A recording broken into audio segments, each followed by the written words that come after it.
আসল বিষয় হচ্ছে কি আজকের যে গল্পটা যদি জামাইবাবু বিরিয়ানি হাউসে হয়ে থাকে একটি বিরিয়ানির দোকান নিয়ে গল্প, একটি ব্যবসা প্রতিষ্ঠান নিয়ে গল্প, কিন্তু মূলত বিষয় এটা না যে আমাদের যে এই যে আমরা বিরিয়ানি খাই, খুব আরামে খাই, কিন্তু আমার মুখ্য উদ্দেশ্য ছিল যে আমাদের এই যে আরামের মধ্যে যে আমাদের দেশে অনেক ঘটনা ঘটে যাচ্ছে, আমাদের দেশে সিম্বলিক অনেক ব্যাপার কিন্তু ঘটে যাচ্ছে, যেটা রাজনৈতিক বলি বা রাজনৈতিক প্রেক্ষাপটের বাইরে বলি।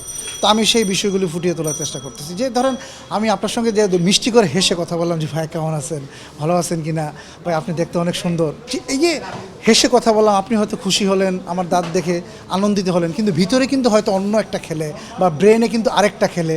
তো এই বিষয়টা এই যে জামাইবাবু বিরিয়ানি হাউসের গল্পে তুলে ধরার চেষ্টা করছি, যে বিরিয়ানি হাউসের গল্প একটা একটা আপনার ওয়েতে প্লে হয়, কিন্তু আমি অন্য ঘটনাকে প্রেজেন্টেশন করার চেষ্টা করছি আর কি।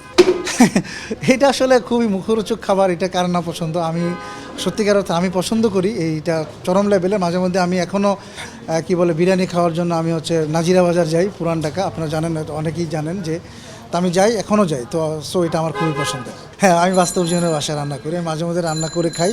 আমার কিছু কিছু প্রিয় খাবার থাকে যেগুলো আমি জানি না কতটুকু ভালো হয়, কিন্তু আমি যখন রান্না করি তখন আমার কাছে খুবই ভালো লাগে। আমি খুবই বলা যায় যে খুবই রন্ধনবিলাসী একজন মানুষ। রহস্যটা হচ্ছে বেসিক্যালি আমরা যে বিরিয়ানি হাউসের ব্যবসা করছি, জামাই বউ বিরিয়ানি হাউস, আমি আমার বউ রান্না করে আমি সেটাকে বিক্রি করি, এবং সেখানে আমারও একটা রান্নার একটা থাকে, জায়গা থাকে। তো সেই থেকে আমরা এই গেটআপটা নিছি আর কি। আমি শীতের সবজি আমি প্রায়ই কারণ বাজার গিয়ে শপিং করি, মার্কেট করি কাঁচা বাজারে।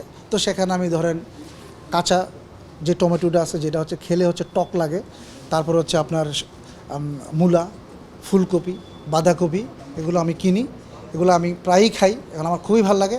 এবং দর্শকদের প্রতি বলবো যে আপনারা সবসময় অনেস্ট থাকবেন। পৃথিবীতে নিজের কাছে নিজে সৎ থাকা যে কত আনন্দের, এটা যে থাকে সেই বুঝতে পারে। আর লোভ থেকে দূরে থাকবেন, কারণ যে মানুষ লোভ করে তার অবনতি